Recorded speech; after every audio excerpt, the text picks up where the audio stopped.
Números, capítulo número 21, versículo 4 a versículo número 9. Números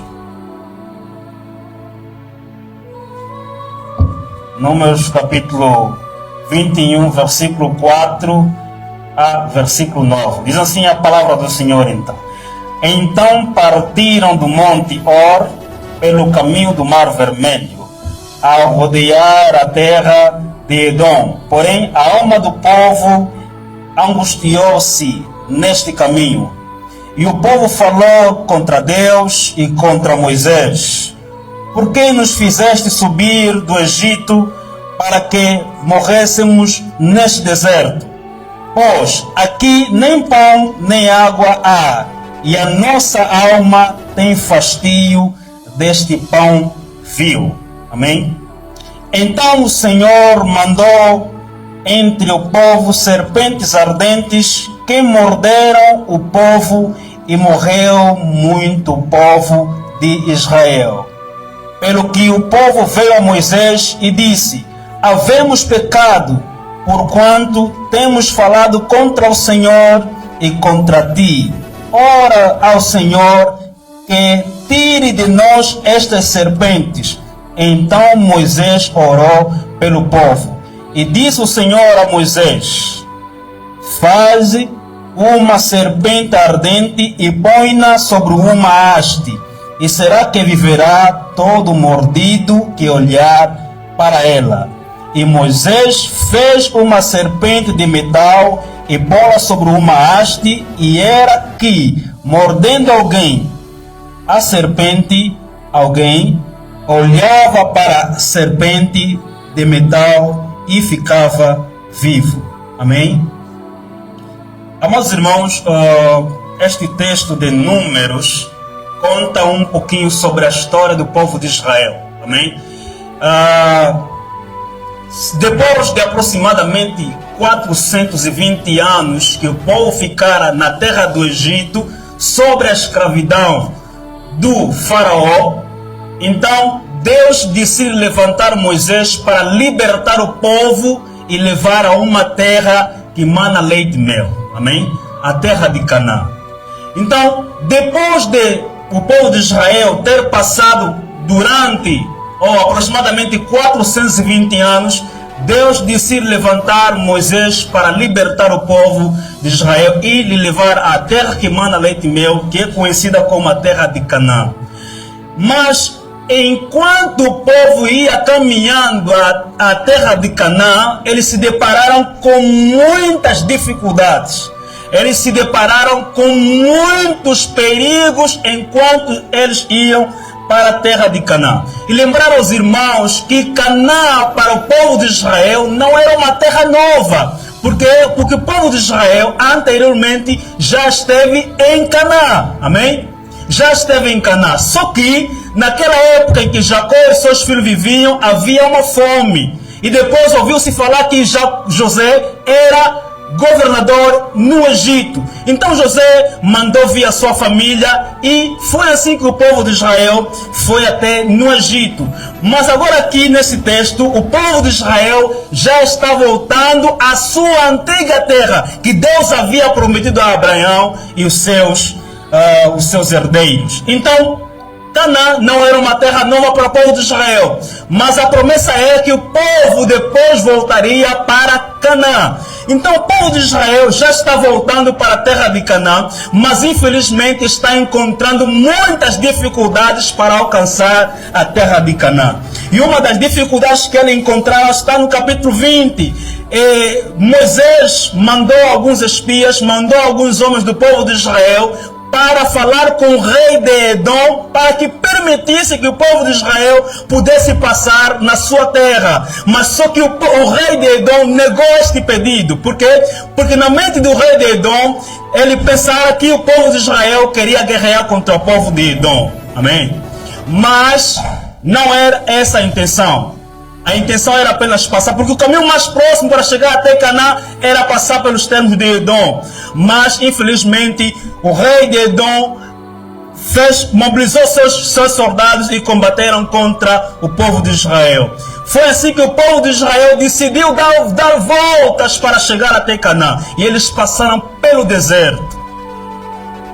E nós sabemos que no deserto não havia água, não havia pão. E a única coisa que o povo comia era a maná que Deus havia dado ao povo de Israel. Então o povo começou a sentir esta dificuldade em meio ao deserto. O povo começou a clamar, o povo começou a murmurar mediante a estas dificuldades. Eles começaram a dizer a Moisés: tu nos tiraste do Egito. Nós lá comíamos muito bem, mas agora você nos trouxe aqui para o deserto para nós morrermos. Tu e o teu Deus nos trouxeram aqui para nós morrermos. Nós estamos cansados de comer este pão que Deus está enviando. A nossa alma tem fastia, a nossa alma está cansada deste pão. Então estas eram as dificuldades que o povo estava enfrentando enquanto eles caminhavam para a terra do Egito. Ou seja, para a terra de Canaã. E nós sabemos que o povo, ele tinha apenas 40 dias para chegar em Canaã, a terra prometida. Mas durou 40 anos para que eles chegassem para a terra prometida. Demorou muito tempo. Amém? Então, neste texto, no versículo 4, Moisés o povo começa a reclamar, ou seja, o povo começa a sair, a dar volta para chegar até a terra de Canaã.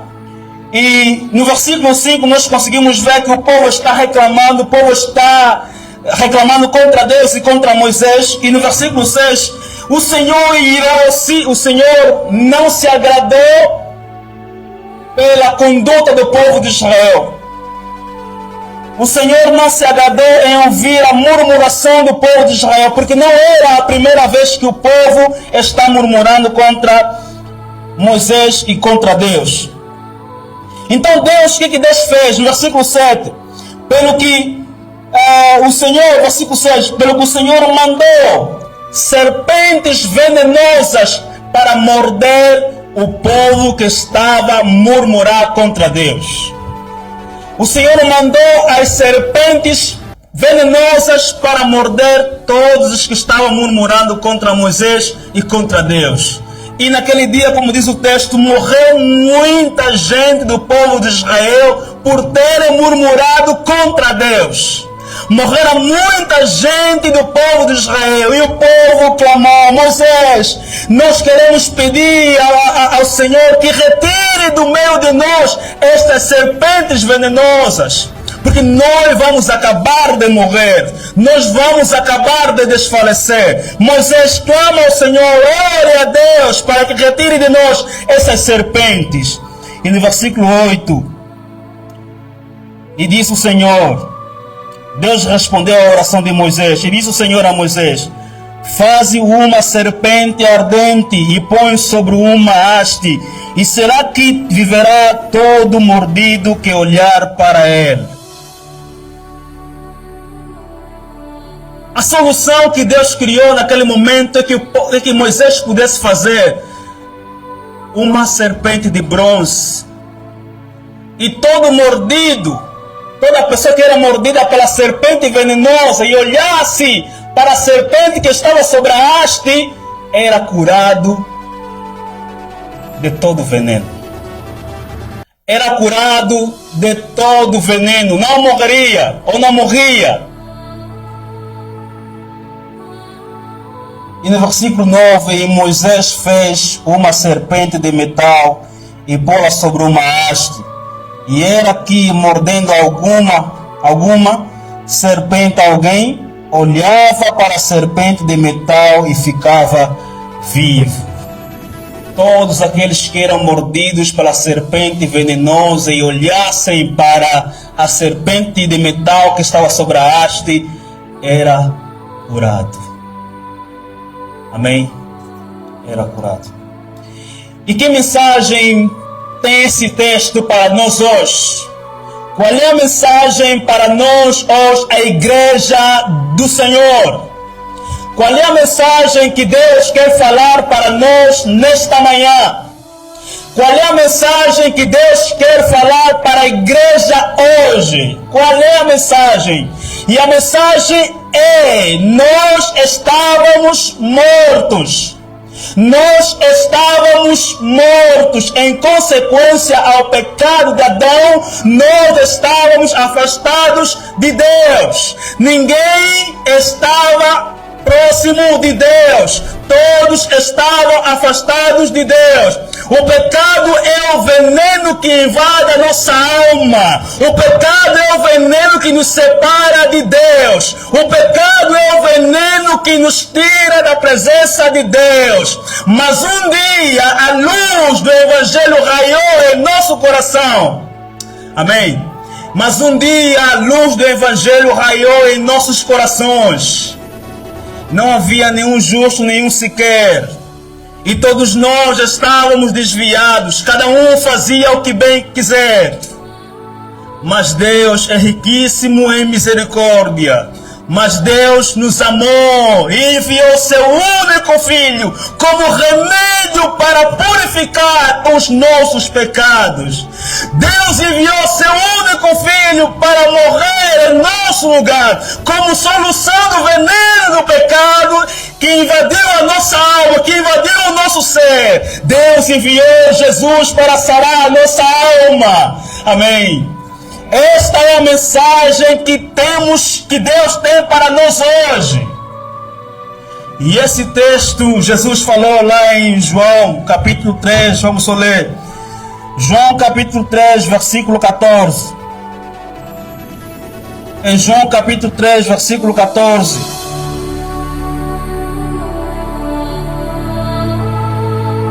Está escrito assim, João capítulo 3, versículo 14. E como Moisés levantou a serpente no deserto, assim importa que o Filho do Homem seja levantado.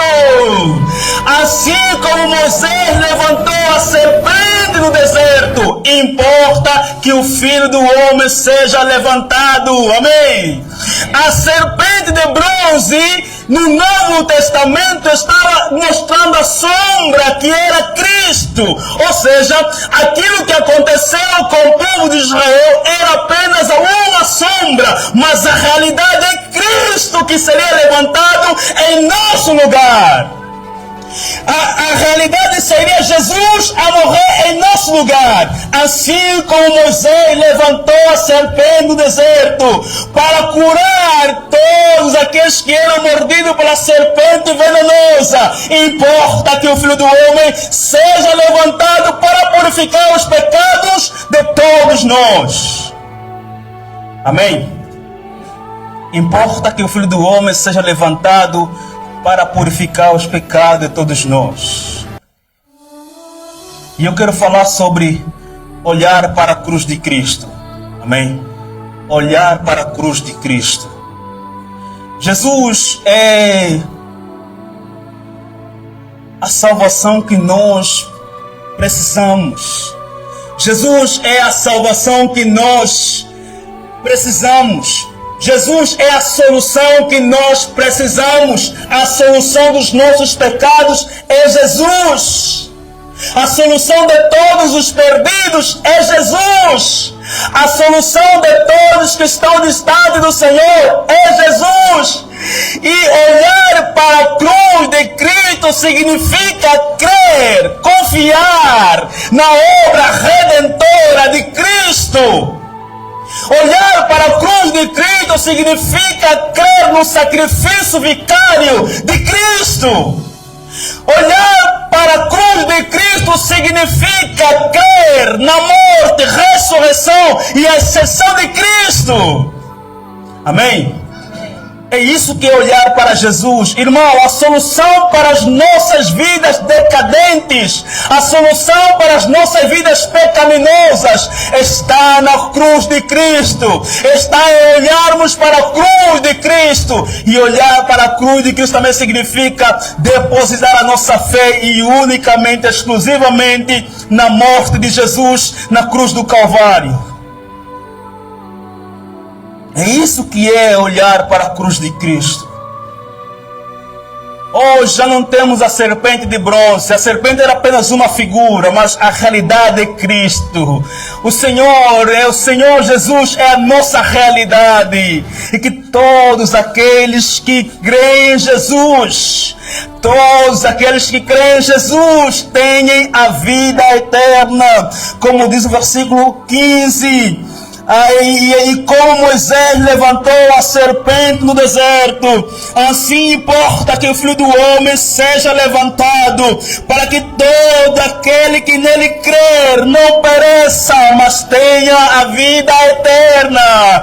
Todos aqueles que creem em Jesus, todos aqueles que creem na morte de Jesus, na ressurreição de Jesus, na exceção de Jesus, não morram, mas tenham a vida eterna, mas tenho a vida eterna. E a vida eterna significa crer em Jesus. E esta é a vida eterna. Nós só seremos salvos se confiarmos na morte e na ressurreição e a exceção de Cristo, ou seja, na obra redentora de Deus. Irmãos, Jesus é o único Salvador que nós temos. Jesus é o único Salvador que Deus enviou para nós. Não existem outros homens que Deus enviou, mas Jesus é o único mediador entre Deus e o homem. É Jesus a nossa salvação. É Jesus a solução do veneno do pecado. É Jesus que salva as nossas vidas. Para todos os perdidos, a mensagem é essa. Para todos os perdidos, a mensagem é esta: que Jesus é o único Salvador. Para que todo aquele que nele crer não pereça, mas tenha a vida eterna. Todos aqueles que creem na obra redentora de Cristo não vão para o inferno. Todos aqueles que creem na obra de Cristo não irão para o Sheol, não irão para o lago que arde com fogo e enxofre, mas terão a vida eterna. E a vida eterna começa agora. A vida eterna começa agora, a partir do momento que você decide entregar-se a Jesus. A partir do momento que você reconhece que você é pecador, que você sem Deus está afastado dele, que você sem Jesus não será salvo. A partir do momento que você reconhece e crê na obra redentora de Jesus, Jesus te dá o direito de ser salvo. E se a mensagem que nós devíamos pregar neste mês é essa, que Jesus é o único Salvador, que se a mensagem que nós devemos pregar aos perdidos é que Jesus Cristo é o único Salvador. Amém? Que Jesus Cristo é o único Salvador. Porque Deus amou o mundo de tal maneira que deu seu Filho unigênito, para que todo aquele que nele crê não pereça, mas tenha a vida eterna. Não pereça, mas tenha a vida eterna. Porque Deus amou as pessoas. O mundo aqui, mundo são as pessoas. Deus amou as pessoas. Deus amou as pessoas. De tal maneira que Ele enviou o seu único Filho. Enviou seu único Filho. Enviou Jesus. Para que todo aquele que nele crer, para todo aquele que quer na sua obra redentora, não pereça, mas tenha a vida eterna. Amém? Então a mensagem é esta, amados irmãos, que Jesus Cristo veio ao mundo para salvar os pecadores. A mensagem é esta, que nós estávamos perdidos, mas graças a Deus, pelas suas ricas misericórdias, Ele nos amou, e Ele nos amou primeiro. E a mensagem é essa, que todos aqueles que vêm a Ele, todos aqueles que creem nele, creem na sua obra, são salvos. São salvos. Amém? Então, amados irmãos, gostaria de saber em que caminho o irmão está trilhando. Em quem o irmão deposita a sua confiança? Em quem o irmão crê? Ou em que o irmão crê? Eu queria fazer essa pergunta para levar a reflexão dos irmãos. Em que os irmãos creem? Ou em quem os irmãos creem? Se não for em Jesus, então os irmãos estão perdidos. Se não cremos em Jesus, então estamos perdidos. Se estamos a crer em qualquer coisa que nós vemos com os nossos próprios olhos, então estamos perdidos. Mas eu quero dizer a vocês nesta manhã que devemos crer em Jesus, que Deus enviou como o único Salvador. Devemos crer em Jesus como o único que Deus enviou para a nossa salvação. Devemos crer em Jesus como o único que Deus enviou para nos dar a vida eterna. E a vida eterna, como eu disse já, começa agora quando você crer em Jesus. Quando você crê na morte, ressurreição e a ascensão de Cristo. Amém? E dizer a vocês que Cristo vai voltar, e Ele vai voltar. Ele virá buscar todos aqueles que durante esta jornada, durante a sua peregrinação, confiaram, depositaram, creram na sua obra redentora. Ele virá buscar a sua igreja. O irmão está preparado para ir com Cristo? O jovem, a mamã, a criança está preparada para ir com Cristo? Se nós cremos em Jesus, cremos na obra redentora de Cristo, não podemos temer, não podemos ter medo, porque se a morte nos surgir hoje, temos a certeza que com Cristo estaremos. Temos a certeza que com Cristo estaremos. Então, a minha oração nesta manhã é que o Senhor possa levar-nos a compreender que Jesus Cristo é o único Salvador. Que nós devemos olhar simplesmente para a cruz de Cristo e que é de lá onde vem a nossa salvação. Amém? Então que Deus possa, na verdade, moldar o nosso coração com as suas palavras. E gostaria de terminar dizendo, ainda sobre o mesmo texto de João: todo aquele que crê não pereça, mas tenha a vida eterna. Todo aquele que crê não morra, mas tenha a vida eterna. E a vida eterna começa agora, quando nós depositamos a nossa confiança na morte, ressurreição e a ascensão de Cristo. Amém? Que Deus possa ricamente abençoar as nossas vidas.